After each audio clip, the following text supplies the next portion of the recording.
This is part 4 of our presentation on the common law marriage myth, which is about inheritance and pensions.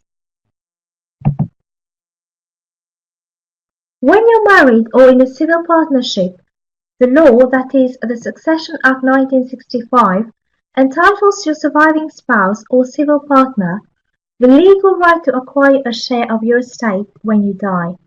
But this is not the case for cohabiting couples. If it is your wish and intention that your property goes to your partner, this must be expressed legally. Regardless of the number of years during which you have lived together as an unmarried couple, the law does not recognize unmarried partners as kin.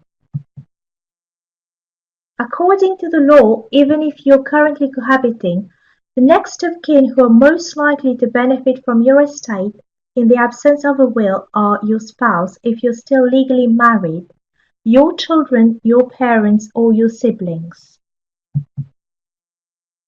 There is a myth that common law husband and wife has some legal standing. However, when it comes to inheritance, the surviving partner has no right under the existing intestacy rules. What if you have not been included in the will? If a deceased will or the law relating to intestacy does not make a reasonable financial provision for a cohabitant, the latter can make a claim against the deceased cohabitant's estate under the Inheritance Act 1975. However, there should be proof to show that the deceased was making a substantial contribution in money or money's worth towards the reasonable needs of that person. If they were both working and simply living together, they might not be eligible under the Inheritance Act 1975. Cohabiting partners would be entitled to bring a claim under the Inheritance Act provided that they meet the criteria. Preliminary issues such as jurisdiction, proof of death, domicile of the deceased, and the time limit to bring a claim would be considered to state whether a claim may be possible.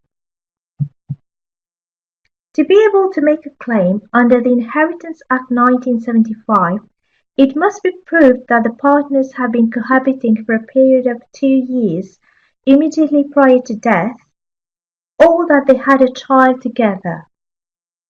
Moreover, there is a 6-month limit from the grant of representation. Thus, the claims under the Inheritance Act must start as early as possible after the death. As we are coming to the end of this presentation, we shall now have a Sky News report on pensions for cohabiting couples, as explained by the former Pensions Minister, Steve Webb.